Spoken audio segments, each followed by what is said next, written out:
Hi friends, இந்த வீடியோவில் நம்ம என்ன பார்க்க போகிறோம்னா Nmap ஸ்கிரிப்டிங் இன்ஜினோட பார்ட் 2 தான். அதாவது இதில் நம்ம கொஞ்சம் டிஃப்ரெண்ட்டான இதை பற்றி பார்க்க போகிறோம்.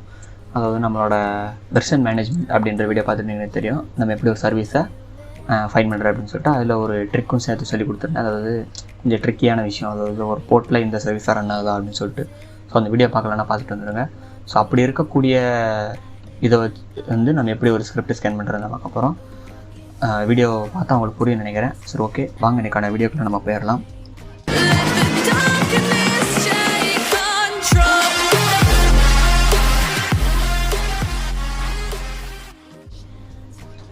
ஓகே, அதில் நான் என்ன பண்ணியிருந்தேன்னா எஸ்எஸ்ஹெச்சோட போர்ட் நம்பர் வந்து போர்ட் 443க்கு வந்து மாற்றி விட்ருந்தேன். ஸோ சர்வீஸ் எஸ்எஸ்ஹெச் ஸ்டேட்டஸ் அப்படின்ற கமெண்ட் கொடுத்தீங்க அப்படின்னா என்னோடய எஸ்எஸ்ஹெச் ரன்னிங்கில் இருக்கா அப்படின்னு சொல்லி தெரியும். சரி, ஓகே, ரன்னிங்கில் இருக்குது.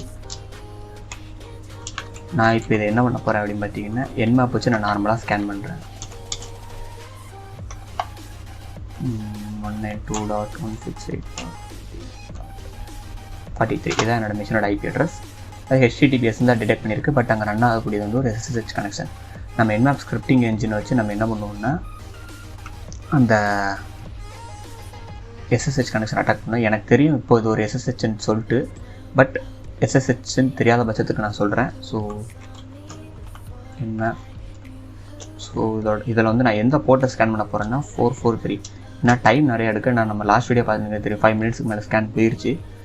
ஸோ அதனால் நான் இதில் இந்த போர்ட்டை மட்டும் ஸ்கேன் பண்ணிக்கிறேன். ஸோ ஸ்கிரிப்ட் அப்படின்னு போட்டு SSH ரிலேட்டடான ஸ்கிரிப்ட்.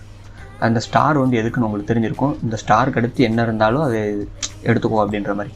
இந்த இதோட எக்ஸாக்ட் நேம் நான் கொடுக்க வேண்டாம். அந்த ஸ்டார் கொடுத்துருந்தேன் அப்படின்னா அதில் இருக்கக்கூடிய எல்லா NSA ஸ்கிரிப்டையும் அதை ஆக்சஸ் பண்ணிடும், அதாவது யூஸ் பண்ணி பார்ப்போம் இந்த போர்ட் 443க்கு. ஸோ அடுத்து நம்ம என்டர் கொடுக்கலாம். கொடுத்தேன் அப்படின்னா எனக்கு ஒரு ரிசல்ட்டும் வராது. ஏன்னா இதை பொறுத்த வரைக்கும் 443 ஒரு HTTPS சர்வீஸு.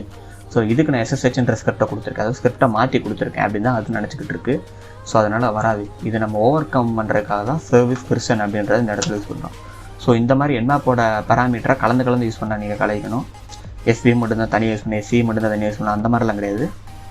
எல்லாத்தையும் கலந்து யூஸ் பண்ணி நீங்கள் இது பண்ணலாம். ஸோ அது CTS அப்போ கொஞ்சம் யூஸ்ஃபுல்லாக இருக்கும். ஸோ இங்கே என்ன நடக்குதுன்னு பார்த்தீங்கன்னா அந்த ஸ்கிரிப்ட் வந்து எக்ஸிக்யூட் ஆரம்பிச்சிருச்சு. அதாவது NSCயோட ஸ்கிரிப்டோட வேலை என்ன பார்த்தீங்கன்னா அதில் டிஃபால்ட்டாக இருக்கக்கூடிய யூசர் நேம், அதாவது ரூட்டு டூரு நம்ம காலையிலேயே பார்த்துருப்பீங்க. டிஃபால்ட்டாக ஒரு யூசர் நேம் இருக்கும். ஃபஸ்ட்டு ரூட்டு இஸ்டு டூர் அப்படின்னு இருக்கும். இப்போ காலி பை காலின்னு இருக்கும். ஸோ இந்த மாதிரி இருக்கும்போது என்ன பிரச்சனைன்னா இந்த மாதிரி SSH ப்ரூட் ஃபோர்ஸ் பண்ணும்போது நமக்கு தெரிஞ்சிடும்.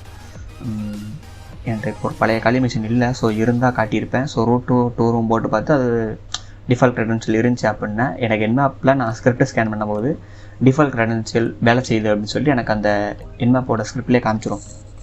அது எங்கே பார்க்கலான்னு நம்ம ஸ்கிரிப்ட் ஸ்கேன் பண்ண ஒரு வீடியோ போட்டிருப்போம். ஸோ அதில் வந்து SSHோட ஹாட் கீ அந்த மாதிரி எடுத்து கொடுத்ததில்ல. ஸோ அந்த இடத்துல இந்த ஸ்கிரிப்டில் என்னென்ன யூசர் நேம் பாஸ்வேர்டு இருக்குது அது சிஸ்டம் அக்செப்ட் பண்ணுதோ அதை நமக்கு எடுத்து கொடுத்துரும். ஸோ அதான் இந்த SSH ஸ்கிரிப்டோட வேலை. ஸோ இப்படி தான் ஒரு ஸ்கிரிப்டை லோட் பண்ணணும். ஸோ அதை வல்னு பார்த்தவங்களுக்கு அதில் நான் கேன்சல் பண்ணனால உங்களுக்கு புரியாமல் இருக்கலாம். ஸோ அதனால் இந்த SSHக்கு வீடியோ மேக் பண்ணியிருக்கேன். ஸோ இதை பார்த்து உங்களுக்கு புரிஞ்சிருக்கும்னு நினைக்கிறேன். ஸோ ஓகே, அடுத்து இன்னொரு ஸ்கிரிப்ட் வீடியோவில் பார்த்துட்டு அதுக்கடுத்து நம்ம நார்மலாக அடுத்து Nmap ஸ்கேனை பார்த்து போயிடலாம். ஸோ இந்த வீடியோ புரிஞ்சிருக்கும்னு நினைக்கிறேன். ஸோ பிடிச்சிருந்தா லைக் பண்ணுங்கள், பிடிக்கலன்னு டிஸ்லைக் பண்ணுங்கள். ஏன் டிஸ்லைக் பண்ணுன்ற காரணத்தை மறக்காமல் கீழே கமெண்ட்டில் சொல்லுங்கள்.